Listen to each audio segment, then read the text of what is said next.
when you're saying it is what it is, it's actually the truth. So it's actually recognising a truth. Correct. Yeah. And it's also being humble. Yeah. Can you see the 4 tools? Like, we've got to have faith that before we can change something, we have to first see it. We've got to love the truth about this. So we've got to get to the stage where we love seeing what we've done. We love seeing the creation that we created and that we were helped to create by others. When we love seeing it because we love the truth. And we've got to see this fact that we need to take action. We need to actually do something about it if we're going to change. And the very first thing we need to do about it is to accept it. Emotionally accept it. Stop rejecting it. Stop using these tools to reject it and start releasing these tools, these emotions you have about it, so that you can accept your facade. It's an emotional process you're going to have to go through about your facade. You're not going to change your attitude to your facade unless you release some of these emotions you have about it. So, excusing is all about excusing truth, minimising truth, justifying truth. Truth will help you with that.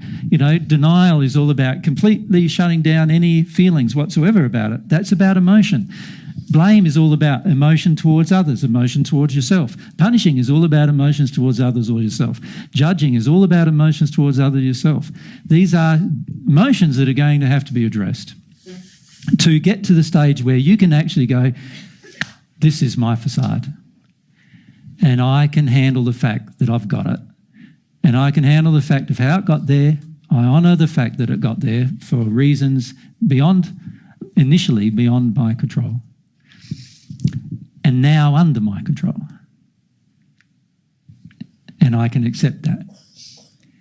And once I can accept that and have compassion for that, I can change it.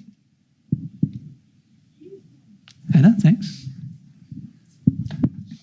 So AJ, we have to work through the temptation to judge, to punish, to blame, to excuse. We have to work through those as emotions, that temptation, that compulsion inside us, hey? Correct. These are addictions used to cover over the facade. So we need to work through them as emotions. We need to deconstruct our emotions about our facade. So we'll talk about that in the next few days. Yeah, in the next section. But that's spot on. You can see it's an emotional process. All of these processes are always emotional because they are all feelings we have towards something. And the only way to change a feeling we have towards something is by feeling the feeling that we have towards it. And then to see whether that feeling is actually, we feel the feeling, we release the feeling, and then we no longer have the feeling because we've released it. So for example, when I was dealing with my facade, I used to get so self-punishing. And I've explained this to you. I used to hit myself. Sometimes I used to punch myself, full-on punch myself. And one occasion, I knocked myself clean out. That's how hard I punched myself. Right? Punishing myself for my facade.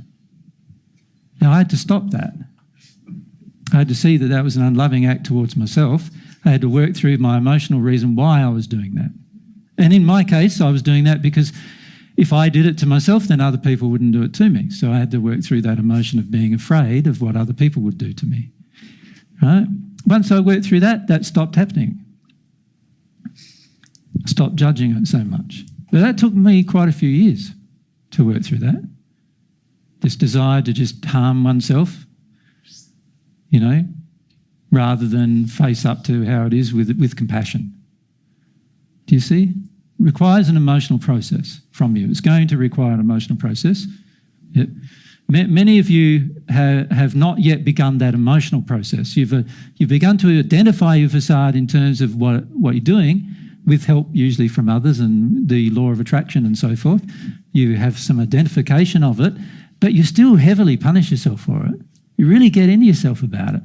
See, a person who's accepted their facade, by the time they've finished accepting their facade, they no longer punish themselves or others for it. They no longer pity themselves or others for it. They no longer blame themselves or others for it. They no longer excuse it. They no longer justify it. They no longer do any of those things. Do you see? It's very important that we understand that. And I'm going over time here, but I think it's important that we understand what we need to do. Is that all right? Yep. So Kerry, on this side, I'm happy to answer. We'll get into the questions in a minute. We'll have a break very shortly. So AJ, once we get to accepting the facade, then we can get into the terror. Yeah, you're going to have to first accept that you have the facade before you're going to accept what actually causes it, you see? Yep. So it's going to be hard to feel this emotion until you've gone through a bit of this at least. For me, this process took me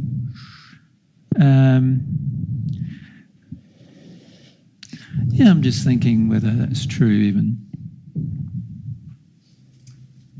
What I find is that I went through a period of maybe 3 years where I started to face up to the fact of what my life situation really was like.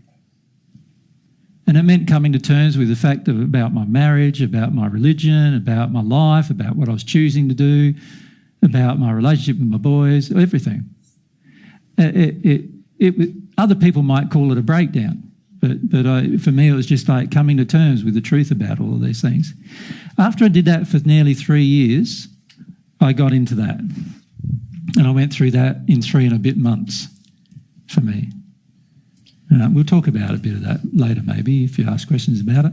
But went through that in 3 months, but it took 3 or so years for me to get to accept it and stop really punishing myself. I still had tendencies after feeling the fear to punish myself about my facade, but eventually I've stopped those tendencies as well and started just allowing the pain I felt. Yeah. Does that make sense? So you can't really skip feeling all those emotions to accepting the facade and get to yeah, terror. all these emotions are stopping you from accepting your facade. Yeah. So the only way to accept your facade is to stop having these emotions. But how do you stop having an emotion that's in you? The only way you can do it is by feeling the emotion and releasing it without acting upon it. Yeah. It's the only thing you can do.